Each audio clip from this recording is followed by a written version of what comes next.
Bien, entonces, hoy vamos a estar hablando de lo que es el mundo de las organizaciones. En este caso, fíjense que en el círculo nos está mostrando todos los stakeholders, es decir, todos los grupos de interés que hay en una organización.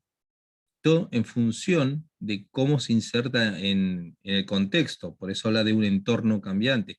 Un entorno cambiante que viene a ser un entorno dinámico, ¿no?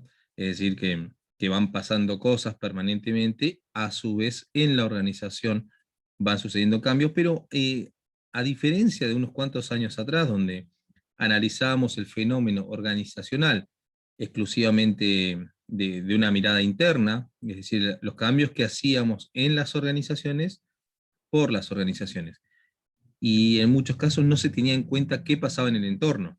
Sin embargo, hoy creo que nadie está dispuesto a hacer un análisis organizacional sin tener en cuenta qué está pasando en el entorno, particularmente sabiendo cómo desde el año pasado el mundo organizacional se vio afectado por un factor exógeno, es decir, fuera del ámbito habitual.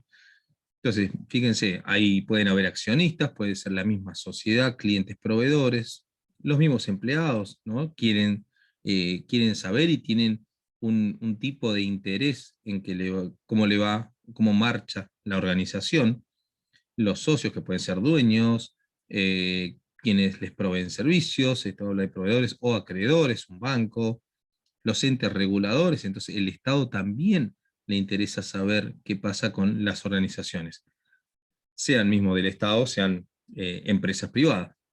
Ahora, todos estos grupos de interés están dentro de la organización o interactúan con la organización de alguna u otra manera. Y la organización lo que tiene adentro en su estructura, una estructura que cada vez, con el correr del tiempo, se ha tornado más flexible y dinámica. Antes, hasta hace unos 20 años, probablemente mirábamos el mundo del trabajo como ingresar a alguna organización que ya estaba conformada de una manera X, y nos teníamos que nosotros, quienes entramos a una organización, amoldarnos a cómo estaba la estructura de la organización. Hoy cada vez eso va cambiando un poquito más, ¿no? Porque las estructuras organizacionales, por cuestiones contextuales mismas, tienen que verse flexibles, ¿no? Tienen que ir modificándose, tienen que ir adaptándose. Entonces, la gente ya no está buscando un lugar en un organigrama necesariamente, porque eso va a ir modificándose con el tiempo, ¿no?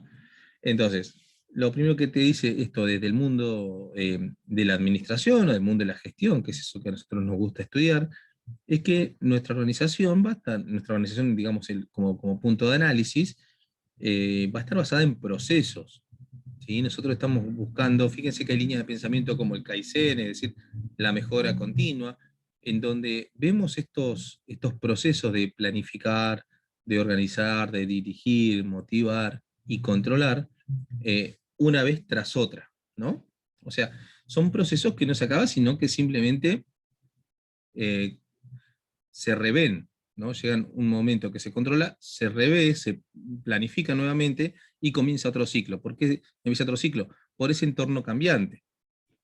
Entonces hay que ver qué pasó, cómo pasó, qué indicadores hay para medir, qué se puede corregir de lo que ya pasó, qué área necesita algún tipo de soporte, de ayuda, de recurso.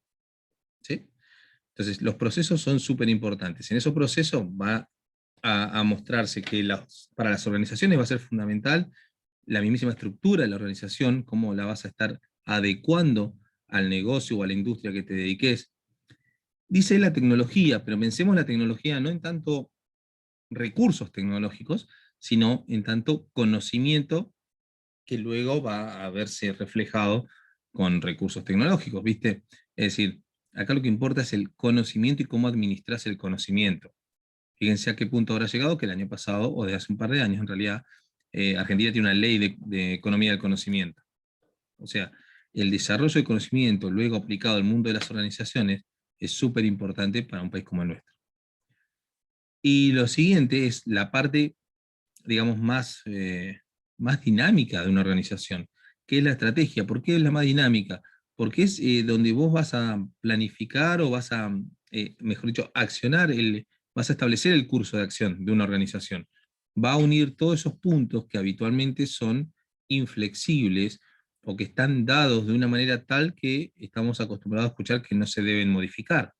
Por ejemplo, la misión, habrán escuchado una organización, es decir, el por qué generamos la organización, ¿no? ¿Cuál es el motivo por el cual tenemos una organización, una empresa, una institución?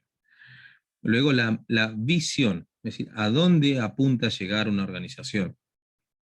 Todos esos, todos esos elementos estratégicos de una organización son fijos, ¿viste? Los valores de una organización o de los componentes de una organización son fijos. Entonces, como todos estos elementos, las políticas, la cultura misma, tiende a hacerse flexible, pero es muy lento a lo largo del tiempo. Entonces, la mayor parte de todos estos elementos son fijos. Entonces, la forma de unirlos a todos es a través de la estrategia. Es la parte dinámica, es la que se va a amoldar al entorno y a lo que necesite la organización en cada momento de su vida, ¿no? A lo largo de su vida. ¿Sí? Entonces, pensando un poco todo este contexto y cómo funciona una organización en líneas generales, es que deben desarrollarse nuevas capacidades o nuevas habilidades. ¿Sí? Por eso hablo de una estrategia integrada, porque esta estrategia va a tener que tener en cuenta todos estos elementos que estamos citando. Y mientras más elementos tengamos, mucho mejor, porque va a ser un poco más certero el análisis prospectivo que hagamos, es decir, el análisis de cara al futuro de la organización. Bueno, nosotros hacemos un análisis en base a cómo está hoy, pero ese análisis lo hacemos pensando en qué acciones futuras tomar, en qué planificación hacer, en qué estrategias ejecutar o implementar en el futuro y en qué momento de ese futuro. Acá habla de algunas variables, a ver qué pasa con las organizaciones, ¿no? Entonces dice que se busca una organización que aliente a la maximización del esfuerzo para la resolución de problemas. Y a la vez necesitamos varias disciplinas. Esto es interesante porque antes se creía que las organizaciones se llevaban adelante con el que más sabía de esa industria.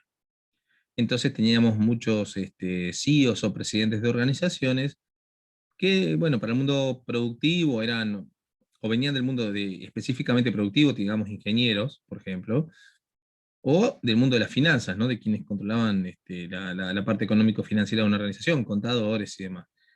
Sin embargo, cada vez, mientras más global sea la organización, fíjense que va teniendo más injerencia las ciencias blandas. Entonces, ¿qué opinan otros profesionales del mundo de las organizaciones? Otras miradas, unas miradas poco más creativas desde la formación de quienes dirigen las organizaciones, ¿no? Entonces, esto que habla de varias disciplinas, de tener en la organización varias disciplinas, está bastante bueno porque te hace ver otros enfoques. Enfoques que por eso, quizás ahora alguno va entendiendo por qué entendemos que el tema de modelos mentales en general es bastante importante para dar inicio al cursado de gestión de organizaciones, porque a partir de empezar a pensar un poco distinto los modelos de negocio, las industrias, la atractividad de algún mercado, la misma carrera que estamos estudiando, un poco a partir de eso, de resignificar algunos conceptos, es que podemos empezar a abrir cada vez más la cabeza, ¿no? Entonces, fíjense, ¿qué nos motiva como seres humanos? Entonces, hay distintos aspectos. Fíjense que esto no dista de ser un análisis económico, ¿no? Lo antropológico, lo sociológico, lo psicológico. Este, Cuando uno habla de economía, está hablando de un análisis del comportamiento de los individuos en la sociedad. Después se puede traducir en algunos números, en algunas variables macroeconómicas, etcétera. Pero fundamentalmente tiene que ver con el comportamiento de las personas, y eso nos interesa bastante en el mundo de las organizaciones, porque a partir de cómo se comporten las personas, será cómo son las organizaciones.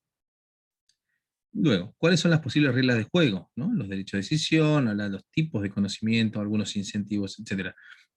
Las posibles reglas de juego, fíjense que también tienen que ver con los paradigmas, porque cuando hay un cambio de paradigma, cambia la regla de juego. Eso es lo que quiere decir. Estamos haciendo las cosas de una manera porque hay unas reglas. Y fíjense el año pasado los cambios que hizo esta situación mundial, en donde hay muchas organizaciones como nuestra institución que se siguen manejando con una normativa, o sea, las reglas de juego, que son las de presencialidad. Y fíjense cuántas cosas cambiaron a partir de la virtualidad. Entonces hoy tenemos clases absolutamente virtuales porque no podemos tener contacto presencial y estamos siendo regidos por unas reglas de juego que no se condicen con este juego, ¿no? Con esta forma de juego. Entonces hay que reverla, pero para eso no podemos volver a la presencialidad para acomodarnos a las reglas. Lo que tenemos que hacer es actualizar las reglas, porque todo el contexto cambió. Entonces, en nuestro caso, hasta que no se den cuenta las autoridades que lo que cambió es el contexto, no se quieren dar cuenta de eso, y que lo que tienen que hacer es ponerse a laburar en las reglas nuevas, en las reglas actuales, y van a haber muchos desfasajes en un montón de aspectos, ¿sí? En el mundo de la educación en general. Lo siguiente, ¿cuáles son las herramientas del gobierno? Dice acá el gobierno corporativo, ahora vamos a explicar un poquito de eso, para ejercer el control que maximiza el valor. Gobierno corporativo le dicen a todos los entes que, digamos los entes, todas las juntas que tienen los distintos tipos de organizaciones, puede haber un directorio, puede haber una junta de administración, eh, socios, etcétera, quienes dice, ejercen el control, o sea, donde van a tomarse las decisiones que van a guiar a la implementación de las estrategias en las organizaciones. ¿Cuál es la idea de la mayor parte de las organizaciones, particularmente las que tienen finalidad de lucro, que habla de maximizar el valor? Es maximizar el valor de una acción, es que tener la mayor rentabilidad posible a lo largo de un periodo dado. Si hablamos más de un ámbito público, maximizar el valor querrá decir, bueno, poder satisfacer las necesidades públicas, ¿no? O sea, del bienestar social. Un poco a eso se refiere esto del gobierno corporativo, ¿no? ¿Quiénes son los grupos que pueden ejercer el poder para llevar adelante a las organizaciones? Entonces acá aparecen algunas de las características del mundo que vamos transitando. Un mundo que le dicen VICA, ¿no? Que serían la inicial de cada una de las palabras de un mundo volátil, incierto, complejo y ambiguo, ¿no? Entonces, cuando antes las cosas eran bastante más predecibles, también había un mercado mucho menos competitivo, no había tanto consumo y una serie de variables mucho menos complejas que ahora, y complejas, permítame decirle que está alejado del término dificultad, ¿sí? Que sea complejo para el mundo organizacional no quiere decir que sea difícil. Que sea complejo quiere decir que tiene muchas variables, y eh, se nos hace complejo de poder administrar porque no conocemos todas esas variables, no sabemos cómo funcionan todas juntas, sin embargo, igual tenemos que gestionar las organizaciones, estén como estén, ¿no? Por eso necesitamos saber más, y a veces no alcanzamos las personas a saber más, mucho más. Y por eso necesitamos otras personas. A eso va esto o retomo esto que planteamos hace un ratito de la variedad de disciplinas, ¿no? Entonces tener otras personas que nos ayudan a tomar decisiones con otras miradas, con otras formaciones muy, muy distintas a la nuestra, desde el punto de vista profesional, o de vida incluso, de trayectoria. Entonces, eso hace que esa mirada compleja, bueno, pueda abarcar más aspectos y mejores enfoques, ¿no? Entonces, algunas cosas que pasan en este mundo VICA es que hay una fuerza laboral envejecida, y acá, bueno, la elección de la jubilación anticipada para mucha gente, que los jóvenes entran a trabajar al sistema formal un poco más tarde, que la gente tiene mayor expectativa de vida, que dice acá escasez de graduados calificados. ¿Por qué hay escasez? Porque se van. Y eso va a estar atado, fíjense, a lo que habla de escasez de habilidad en países de bajos salarios. Fíjense cómo esto está vinculado. ¿Por qué? Porque en un país como el nuestro, pensemos los salarios en una moneda homogénea, supongamos dólar, no la pensemos en peso, porque no. No. Entonces, si vos egresás, graduás y estás muy calificado acá en un país como el nuestro, como Argentina, lo cierto es que vamos a cobrar muy poca plata pensándola en dólares, ¿no? Entonces, de manera que si vos estás muy bien calificado acá, vas a sentir y con justa razón, que estás muy mal pago, y lo más probable es que en cualquier lugar del exterior te paguen mucho más que acá. Entonces, no va a haber mucho conocimiento en nuestra sociedad en virtud de que vos te vas a ir a un lugar donde te paguen más y va a ser otro país, otra sociedad, y eso a su vez va a generar esta escasez de graduados calificados. Los graduados que se van a quedar van a ser aquellos, bueno, por supuesto que quieran quedarse, pero también los que no tengan posibilidades de irse a otras economías mejores, ¿no? Entonces por eso están vinculadas esas líneas de pensamiento. Habla de un crecimiento global del PBI, es decir, el comercio internacional, cómo va apalancando a todas las organizaciones, cómo no podés estar pensando exclusivamente en un mercado interno, sino que cuando vos generas algo, y pensemos esta oportunidad en la que muchos pudieron subirse, que es la virtualidad, es decir, transaccionar a través de la virtualidad con cualquier país del mundo, darte cuenta que la limitante te la pones vos, ¿no? Ciertamente para el mercado no tenés limitantes. Por supuesto que todos necesitaremos una mucho mejor logística, que va siendo clave, ¿no? En estos tiempos. Pero aquellos que la tienen, aquellos que la pudieron mejorar, aquellos que la desarrollaron, son los que están marcando diferencia. Cambia de sacar las expectativas y los valores de las personas, es decir, con el tiempo, además de la cuestión generacional, cambian las expectativas, entonces hay veces que no tenés ganas de hacer algunas cosas y tenés ganas de hacer otras. Fíjense cómo a través de los valores también, o de el equilibrio de vida laboral y vida personal, hace que quizás vos te quedás, dice acá, escasez de grados calificados, pero vos quizás estás muy calificado y te quedas en un país como el nuestro y por una cuestión emocional, afectiva, familiar, ¿no? Porque simplemente querés quedarte acá. Eh, Eso antes no funcionaba tan así, ¿no? De hecho, en las organizaciones muchas veces te proponían expatriación, es decir, que te vayas a vivir a otro país, y estaba bastante mal visto que digas que no querías irte, ¿no? Lo más probable es que te fueras al lugar que sea, al país que sea, y no solo que te vayas, sino que arrastres a tu familia sin consultarle si quiere ir, si no quiere ir, si se va a adaptar o no, bueno, como que tenés que ir, ¿viste? Este, lo otro, el cambio en los contextos, dice negocios y tecnología, o sea, las industrias y el conocimiento. Cambió todo, sí, no solo cambió, sino que evolucionó y es cada vez más acelerado ese cambio, ¿sí? Esto son algunas variables en líneas generales.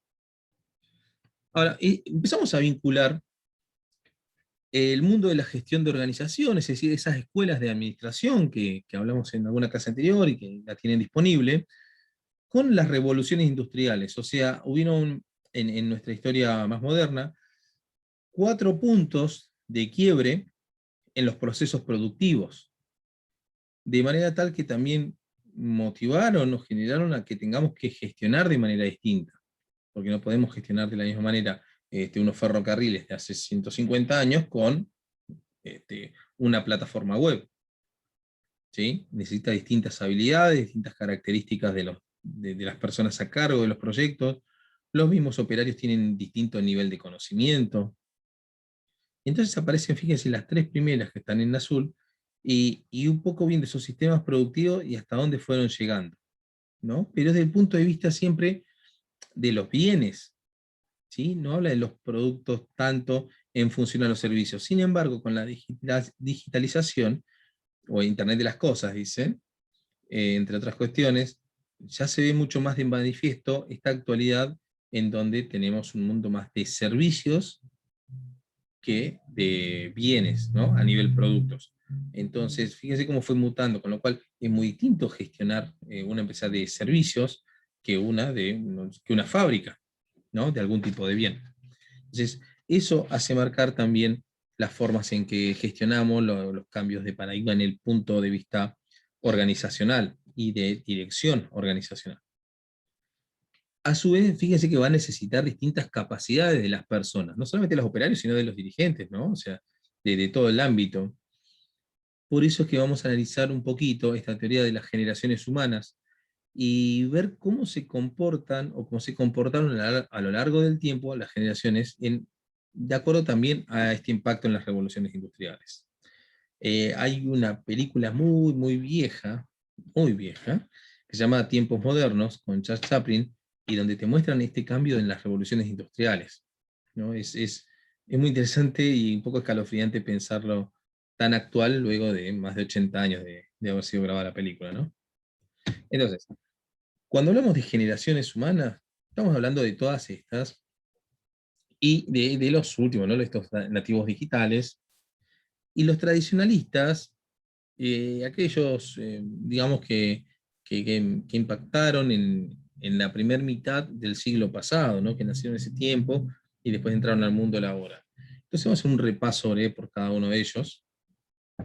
Fíjense, dice acá, tradicionalista, bueno, el tradicionalista en realidad hay dos partes, una que le llamaron generación silenciosa, que abarca a los nacidos entre 1900 y 1921-22, dice acá, y luego el tradicionalista en sí, del 22 al 45, o sea, hasta el fin de la Segunda Guerra Mundial.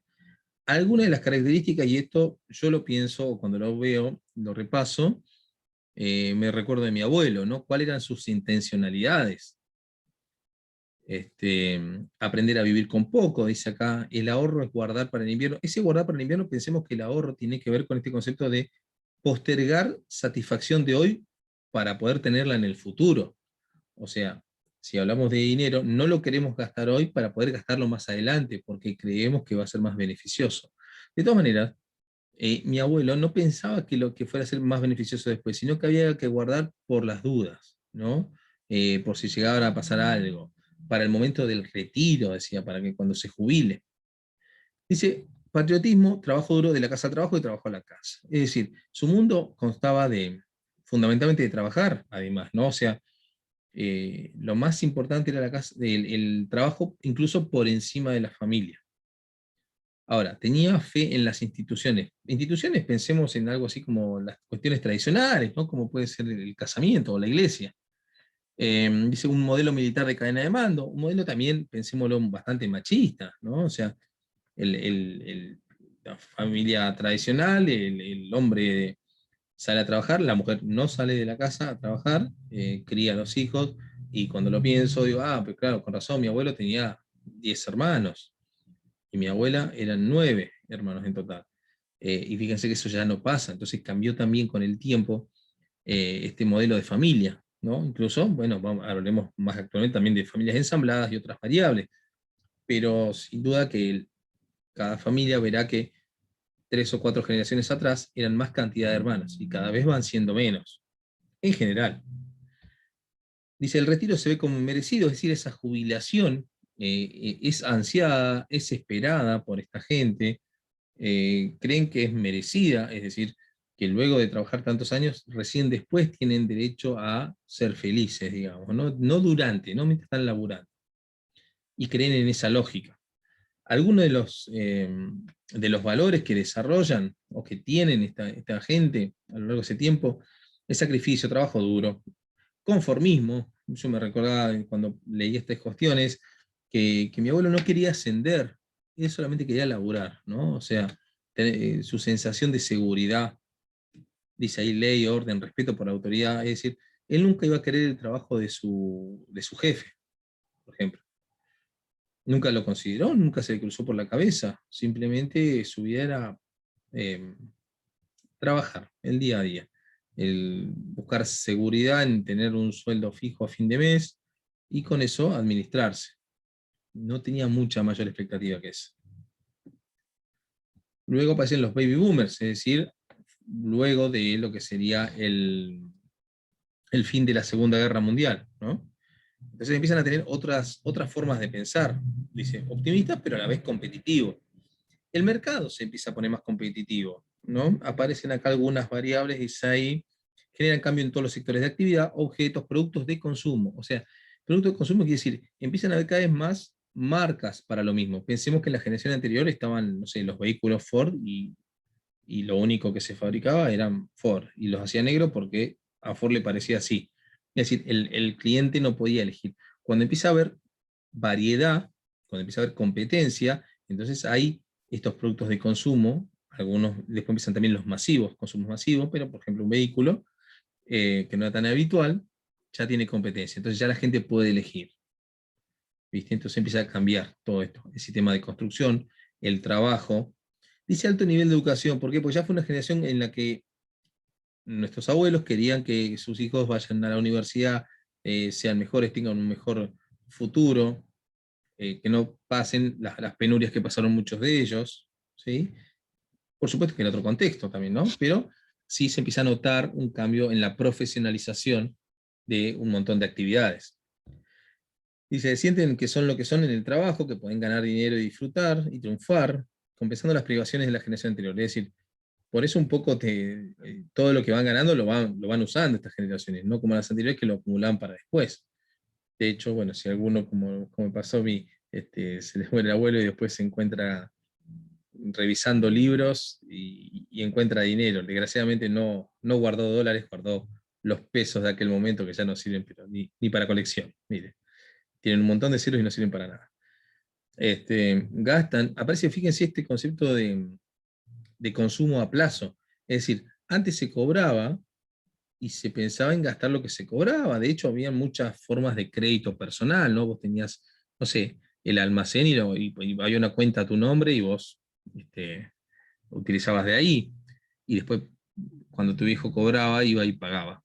Pero acá empieza a aparecer el concepto de tarjeta de crédito, es decir, de que vos puedas consumir hoy, no solamente no ahorrar, sino consumir hoy y pagar después, ¿no? Ese concepto empieza a ser revolucionario y sabes que podés ser mucho más consumista. Y después laburás para pagar la tarjeta, ¿no?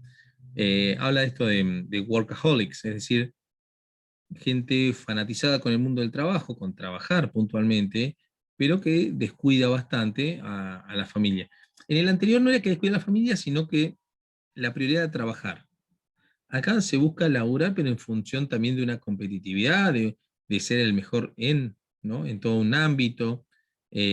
Por eso el dejar un poco la vida personal. Y empieza a mostrarse o a evidenciarse como un problema o como una tensión, ¿no? Entre tu laburo y lo que pasa en tu casa o en el resto de tu vida.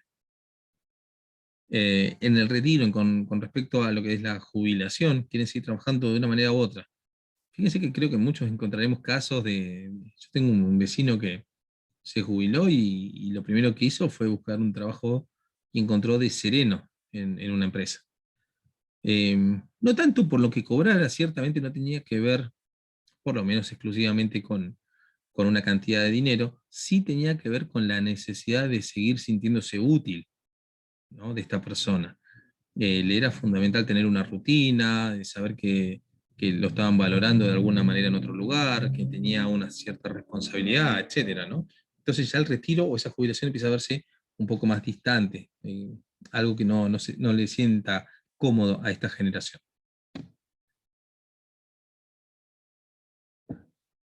Esta es la generación que me incluye, ¿no? La generación X. Acá somos o aparecemos los incomprendidos y empezamos a pensar en ser esto, ¿no? Ciudadanos del mundo. Ya no nos vemos como locales, como exclusivamente como orenses o patagónicos, sino como una persona que puede transitar cualquier lugar del mundo porque el conocimiento que vamos desarrollando tiene impacto en cualquier lugar del mundo. ¿Sí? Dice ahí, se triplica la tasa de divorcio. ¿Eso por qué? Porque fíjense que estábamos hablando, o el paso siguiente lo dice, con respecto a las instituciones como la iglesia. Entonces se fue perdiendo la confianza, no solamente en las instituciones, sino en las personas, y también empezó a haber un poco menos de caretaje, ¿no? Yo me recordaba familias cuando era chico bueno, que los padres o los abuelos se mantenían en familia, digamos, pero por el qué dirán. Entonces no tenía que ver con que ellos estuvieran bien con su pareja o no, sino con qué va a decir el otro. Entonces podían tener vidas paralelas, pero lo importante para ellos era no divorciarse porque se habían casado por esto, por el otro, por qué dirán los vecinos.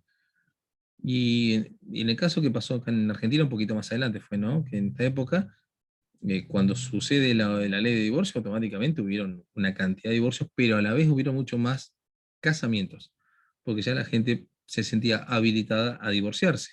Entonces, un poco antes de esa ley, sí, realmente cuando vos te querías casar, te pensabas para toda la vida, no te quedaba otra, ¿no? Ahora, estando el divorcio, bueno, la gente empezó a casarse más, ¿no? Algunos más veces también. Fíjense los problemas que fueron apareciendo, eran un poco, o que fueron no apareciendo, pero diría yo, pero sí que fueron profundizándose. Habla de violencia, hoy hablamos quizá de femicidios, SIDA, y hoy hablamos de otras pandemias, cocaína y cuánta cantidad de otras drogas sintéticas aparecieron a lo largo de los años. Y fíjense esto tan particular, destrucción del medio ambiente, es decir, mi generación cuando empieza a laburar, lo hacía a sabiendas de que estábamos destruyendo el medio ambiente, ¿no? Que nos dedicamos a algo productivo y ese proceso productivo contamina. O quizá no lo sabíamos tanto, pero lo cierto es que no nos importaba, ¿no? Como generación. Es decir, las cosas se hacían por una cuestión de rentabilidad, negocio, costo-beneficio, etcétera. Pero no se tomaba en cuenta la variable medio ambiente. También habla de que nosotros confiamos en nosotros, en nuestro autodesarrollo, es decir, conocer más, aprender más para aplicarlo y crecer, ¿no? En esta movida más autónoma o independiente, ya no depender tanto de una organización, ya no tanto ver el mundo del trabajo como exclusivamente como empleado, y se habla mucho más de calidad de vida. Entonces, ¿cómo me gusta vivir? Fíjense que ya queremos no estudiar cualquier cosa que nos dé dinero, sino queremos estudiar aquello que nos gusta, que nos hace feliz, y quizá después en el largo plazo nos dé dinero, pero por lo pronto queremos hacer otra cosa porque tiene otra finalidad, ¿no? Ese trabajar en lo que quiero. De hecho, creo que nos quedó vetusto el concepto de trabajo, ¿no? Eso de poner nuestra fuerza laboral al servicio de terceros, me parece que hace que la palabra trabajo deba ser este, actualizada, ¿no? Suena como que trabajo es algo que tenés que hacer por dinero para después hacer lo que te gusta con ese dinero. Eh, Parece que estuviera mal visto trabajar de lo que te gusta hacer o hacer lo que te gusta y que te paguen, ¿no?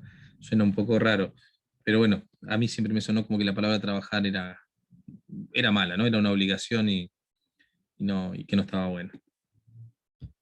La generación siguiente, es decir, después de los 80 que nacen estos, la generación Y, dice que son mucho más pragmáticos, ¿no? Menos vuelteros. Dice generación del por qué, también incomprendidos como éramos nosotros. Empiezan a aparecer esos lugares virtuales, como lo que tenemos hoy, o como que hoy son tan comunes. Algunas cosas como más...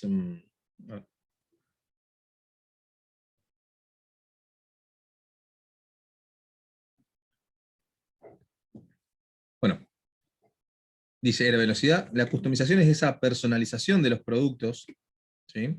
Entonces ya no sale tanta cosa estándar o en serie, sino que empieza a haber un negocio en donde el cliente empieza a ser cada vez más importante y se le quiere generar valor, no solamente satisfacer sus requerimientos. Esto es interesante, ¿no? Es la primera generación que le enseña algo a los padres. Y fíjense que ese comportamiento eh, recién ahora lo empiezan a tomar a bien los padres, ¿no? Es decir, aprender algo. ¿Por qué? Porque si yo me recuerdo, no sé, de mi abuelo o de mi mamá, eh, vos no le podías enseñar nada. ¿Por qué? Y a mí lo que me decían en mi casa es que yo sé más que vos porque soy mayor. No sé si a alguno le pasó, pero digamos, era como que el que tiene más edad sabe más. Era sinónimo de que sabías más. Con lo cual, no había forma de que si vos eras más chico en edad, pudieras saber tanto o más que un mayor. Sin embargo, con esta generación empieza a poder también el adulto aprender del más joven, ¿sí? De bajar un poco de esa, creo que soberbia en un punto, y preguntar y pedir ayuda y que te enseñen, ¿no? Así que eso creo que es algo que cambia bastante los modelos anteriores y se pone interesante. También dice que esta generación empieza a participar de las decisiones familiares, eso también me lo recuerdo que empieza a pasar, ¿no? Eh, por ejemplo, qué sé yo, para ir de vacaciones, ya le preguntan a los chicos, che, ¿a dónde quieren ir?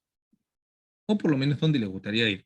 No sé si lo harán todos, no sé si lo aplicarán después, pero mínimamente son consultados, ¿no?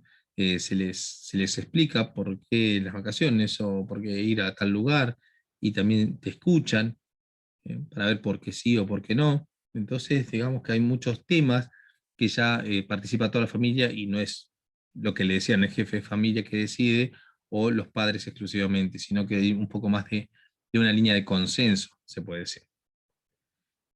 Dice, valoran la diversidad y son respetuosos de la diferencia. Fíjense que los chicos no tienen ningún problema o ningún prejuicio, es algo que venga muy marcado desde la familia, con un montón de situaciones actuales y que se van desarrollando cada día, ¿no? Con temas de, no sé, de pareja, de sexualidad y de otra serie de variables que antes eran temas tabú.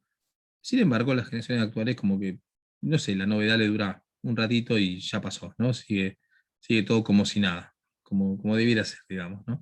Este, no hay situaciones que sean súper problemáticas. También ciudadanos del mundo, se busca un contexto laboral que tenga la diversidad con la que están acostumbrados, es decir, donde puedan verse todas estas variables, no que esté sesgado, ¿no? Fíjate vos que las empresas más actuales, en donde los jóvenes pretenden laburar, lo que te están mostrando es todo el abanico de posibilidades que hay para hacer con la gente más diversa desde el punto de vista del pensamiento, de la apertura mental, del laburo, ¿no? De su actividad, etcétera. Dice que también se busca espacio para participar, ¿no? Quieren poder decidir y tener esa autonomía. Otros valores aparecen como justicia, solidaridad, ambiente de colaboración, gran habilidad para trabajar en equipo, contextos virtuales y multiculturales. O sea, como empiezan a estar manejándose en la virtualidad, también en la multiculturalidad. A partir de acá empiezan a tocarnos muchos proyectos en donde por ahí nos toca trabajar con gente de distintos países y gracias a la virtualidad lo podemos hacer. Entonces podemos estar conectándonos al mismo tiempo, conocer con una persona en Australia, otra en Alemania, otra en Inglaterra, otra en Estados Unidos. También hace que pase a ser un poco el idioma inglés algo así como básico, ¿no? Cuando vos querés pensarte como un ciudadano del mundo. Y también se remarca esto de calidad de vida, ¿no? ¿Cómo quiero vivir? Un poquito de la generación Z, de esto no hay tanto estudio, porque en realidad van apareciendo noticias, ¿no? De las tendencias de comportamiento, de patrón de conducta de una generación como la Z. Esta generación virtual, dice, niños de hoy, estudiantes, futuros empleados y líderes, primera generación de este siglo, habla más de el hacerse a sí mismo, más emprendedores e innovadores, ¿sí? Multitareas, es decir, puede estar en varias cuestiones al mismo tiempo. También esto, ¿no? Que dice pesimismo e incertidumbre, es decir, una tolerancia a la frustración muy, muy baja, ¿no? En donde nada puede fallar, en donde se ve una cierta ansiedad por los resultados, ¿no? Y por el conocer ya lo que pueda pasar y por ahí no esperar los procesos o los tiempos que muchos procesos requieren.